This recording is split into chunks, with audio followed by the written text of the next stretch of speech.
ইতিহাসে রয়েছে, breast cancer operation হয়েছিল, অথবা হয়তো অন্য অর্গানের ক্যান্সার, স্টমাকের ক্যান্সার, ব্রেস্টের ক্যান্সার, পায়ের ক্যান্সার, নানাও ক্যান্সার হয়েছিল। এবার তিনি এসছেন সর্দি কাশি নিয়ে। তার লাংয়ের অসুখ নয়, কিন্তু সন্দেহ হলো একটা ক্যান্সার হয়েছে, তার লাংসে ছড়িয়েছে কিনা। ব্রঙ্কোস্কোপি ঢুকিয়ে প্রমাণ করা যাবে যে লাংসে ক্যান্সার ছড়িয়েছে কিনা। সেক্ষেত্রে পরীক্ষা নিরীক্ষা দরকার। ব্রঙ্কোস্কোপি ঢুকে তো দেখা হলো, দেখে কিছুই বোঝা যায়। তারপর তাতে স্যাম্পল কালেকশন করা হবে, একটা টুকরো তুলে নেওয়া হবে, বায়োপসি করা, অথবা একটা জল দিয়ে দিয়ে আনা হবে। তাহলে ব্রঙ্কোস্কোপি, ডায়াগনস্টিক ব্রঙ্কোস্কোপি ভীষণ ইম্পর্টেন্ট। সেটা ডাইরেক্টলি শ্বাসনালীর অসুখ যেমন ফুসফুসের অসুখ, তাছাড়া অন্যান্য অর্গান অসুখ যেগুলো ফুসফুসে ছড়াতে পারে তাদের ক্ষেত্রে ব্রঙ্কোস্কোপি দরকার হয়।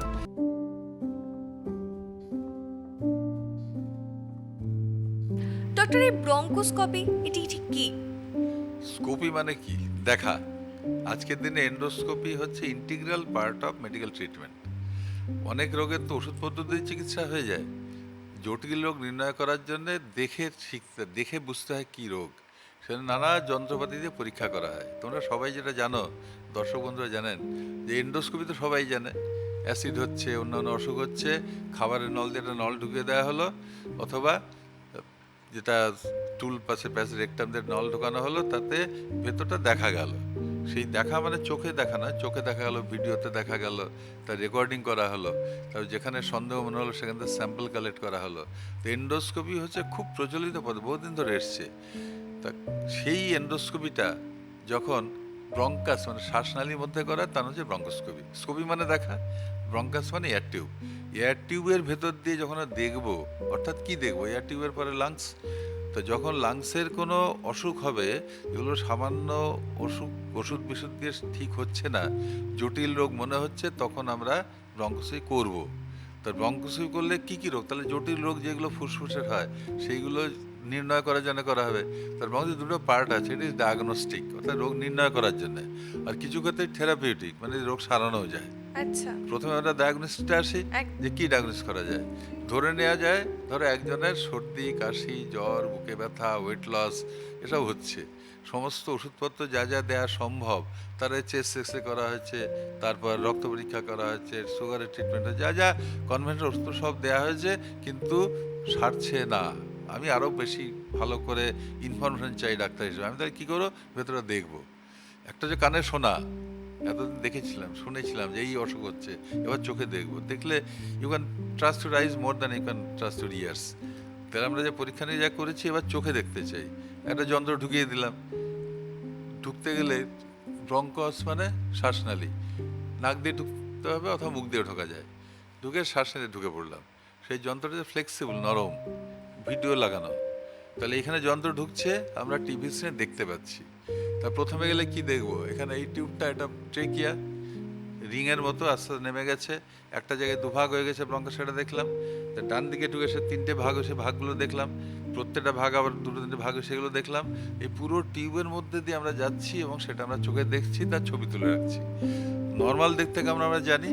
এবার অ্যাবনর্মাল যেটা মনে হবে তার স্যাম্পল কালেকশন করা হবে, অর্থাৎ সেখান থেকে একটু স্যালাইন দিয়ে সেই জলটা কালেকশন করা হবে, অথবা পার দিয়ে সাইড চ্যানেল দিয়ে একটা ব্রাশ মানে একটা স্টিকের মতো, সেটা দিয়ে ঘষে তুলে নিয়ে স্লাইডে দেখে নিলাম মাইক্রোস্কোপে, অথবা সেখান থেকে যেটু জল বার করলাম সেটা কালচার করলাম, কালচার করে টিবি আছে কিনা ক্যান্সার দেখে নিলাম।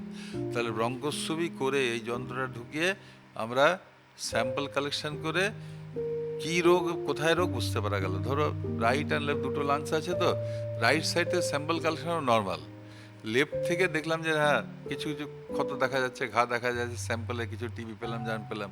তাহলে ব্রঙ্কোস্কোপি করে আমরা চোখে দেখতে পাবো অসুখটা কোন দিকে, ডান দিকে না বাঁ দিকে, উপরে না নিচে। তাতে স্যাম্পলগুলো আসবে, সেটা টেস্ট করে বুঝতে পারবো তাতে টিবি থাকতে পারে, ক্যান্সার থাকতে পারে, জীবাণু থাকতে পারে, বা কিছু নাও থাকতে পারে। মোটামুটি কোন কোন সিমটমস নিয়ে পেশেন্টরা গেলে আপনারা এই চেস্টের ক্ষেত্রে বললাম সিমটম কিন্তু একই রকম হয়। ইট ইজ সর্দি কাশি জ্বর বুকে ব্যথা রক্ত পড়া, এই সমস্ত হতে থাকে। তবে কতটা ভয়াবহ আকারে গেলে এই সাধারণভাবে কি করা হবে, ধরো একটা বুকে ব্যথা সর্দি কাশি হচ্ছে, প্রথম ওষুধপত্র দেবো, অ্যান্টিবায়োটিক বর্ণনা ওষুধ। টিবি যদি ডায়াগনোস হয়ে থাকে টিবির ওষুধ দেবো। যে ক্ষেত্রে ওষুধপত্র দিয়ে রোগীর রোগ সারছে না, আস্তে আস্তে আরও খারাপের দিকে যাচ্ছে, অথবা আদারওয়াইজ পেশেন্ট ইজ ভালনারেবল, ধরেন ছোটো বাচ্চা, তার ক্ষেত্রে আমরা বেশি রিস্ক নিতে পারবো না, অথবা একজনের হয়তো হার্ট অ্যাটাক হয়েছিল বা খুব বয়স্ক ব্যক্তি, অথবা ডায়াবেটিস আছে, অথবা তার ট্রান্সপ্লান্ট হয়ে তিনি ইমিউনোসাপ্রেসিভ ওষুধপত্র খান, মানে যে কোনোভাবে যদি হাই রিস্কের পেশেন্ট হন তাকে আর্লি করব। যদি স্ট্যান্ডার্ড হেলদি লোক হন তার ওষুধপত্র দিয়ে দেখতে হবে, কমে যদি গেল তাহলে ভালো কথা, তাহলে কিছু দরকার নেই। বেশিরভাগ চেস্টের এই অসুখগুলোতে ওষুধপত্র খেয়েই ভালো হয়ে যায়। তাতে যখন ভালো না, তো পরীক্ষা নিরীক্ষা লাগবে। প্রথম পরীক্ষা যে চেস্ট এক্সরে, তার চেয়ে বড় হলো সিটি স্ক্যান।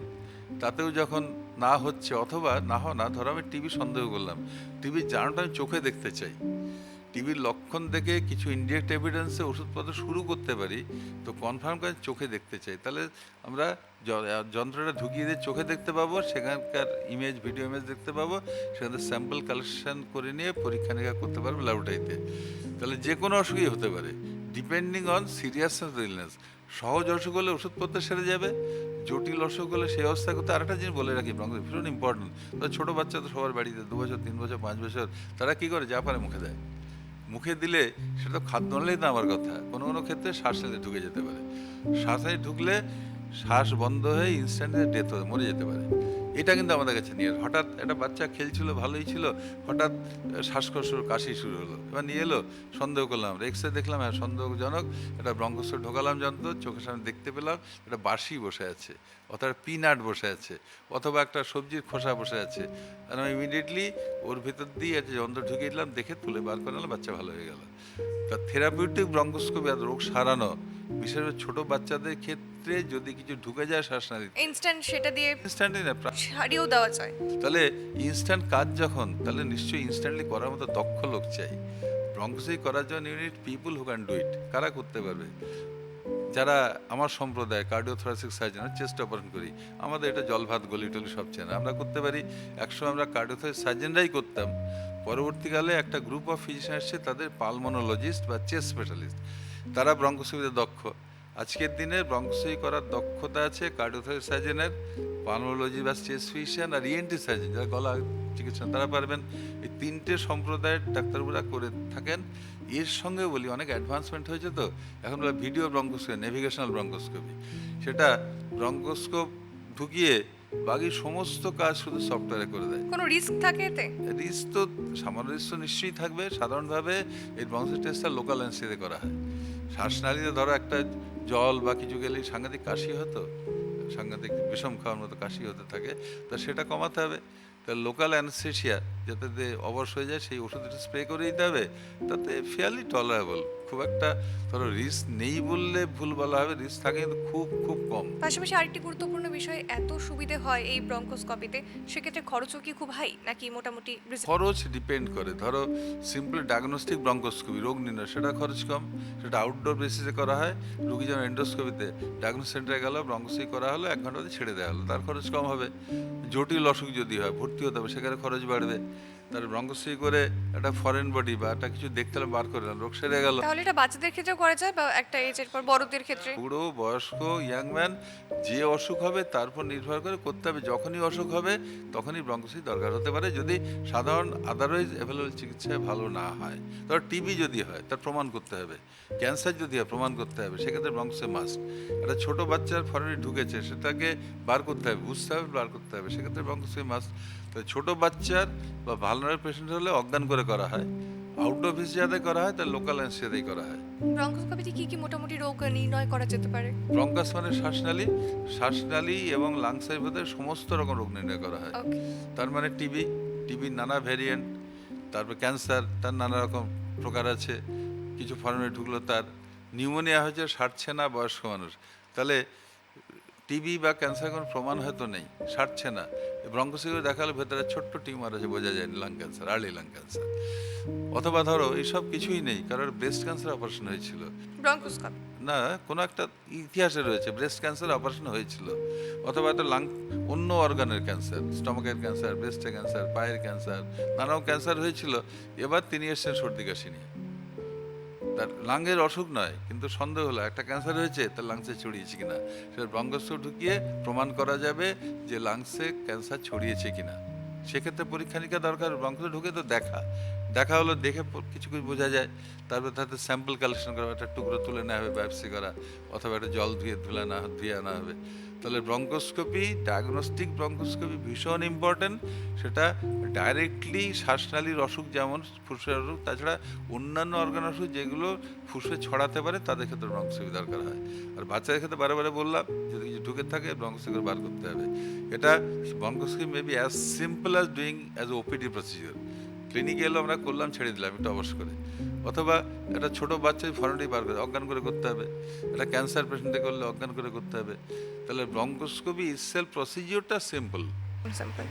তার আনুষঙ্গিক, তার বয়স, তার অসুখ, তার গুরুত্ব নির্ভর করে তাকে হয় ওপিডি বেসিসে অথবা ভর্তি করে, এবং তার উপরেই ডিপেন্ডস অন হসপিটাল। একটা হাইটেক ব্রঙ্কোস্কোপি করতে গেলে হাইটেক হসপিটালে ভর্তি করতে হবে, আমার ভাষায় 5 স্টার হসপিটাল, সেখানে খরচ বাড়বে, নানা পরীক্ষা নিরীক্ষা করা হবে, নানা ডাক্তার ইনভলভ হবেন।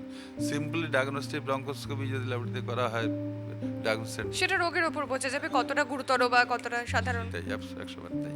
তা এইভাবেই ব্রঙ্কোস্কোপি একটা ইন্টিগ্রাল পার্ট। এটা শুধু ডায়াগনোসিস করা যায় না, এক্স রে শুধু ডায়াগনোসিস করা যায়। তো এটাতে ডায়াগনস্টিক কাম থেরাপিউটিক, এটা ডায়াগনোস করা হলো ভেতরে রোগ কী এবং তাতে থেরাপিউটিক, মানে ব্রঙ্কোস্কোপি করে দেখলাম একটা ফর্মালিটি বার করে নিলাম, রোগ সেরে গেল। তা এইসব নানাভাবে ডায়াগনস্টিক। অর্থাৎ ব্রঙ্কোস্কোপির বিভিন্ন রকমের ধরন রয়েছে। নানা রকম। একসময় শুধু রিজিড লাঠির মতো ব্রঙ্কোস্কোপ হতো, অজ্ঞান করে করতে হতো, সেটা ফরেনটি বার করতে হতো। এখন ফাইবার টিপ ব্রঙ্কোস্কোপি এসছে, মানে সফট নরম টিউব, নরম করে ঢুকে গেলো ভেতরে, তাতে দেখে বেরোনো হলো। It has become much easier. বেশ, আজকে আমরা যে বিষয় মূলত আলোচনা করলাম অত্যন্ত গুরুত্বপূর্ণ বিষয় এটিও, এই ব্রঙ্কোস্কোপি। অর্থাৎ আগে কি ধরনের সেই ব্রঙ্কোস্কোপির চিকিৎসা, ব্রঙ্কোস্কোপি দিয়ে চিকিৎসা করা হতো, এখন সেই চিকিৎসা ব্যবস্থা আরও কতটা উন্নত হয়েছে, কি কি ক্ষেত্রে ব্যবহার করা হতো বা কী ক্ষেত্রে এখন ব্যবহার করা হয়, কিভাবে হয়, সমস্তটাই কিন্তু আজকে আমরা এই এপিসোডের মাধ্যমে জানলাম। ধন্যবাদ ডক্টর আপনাকে।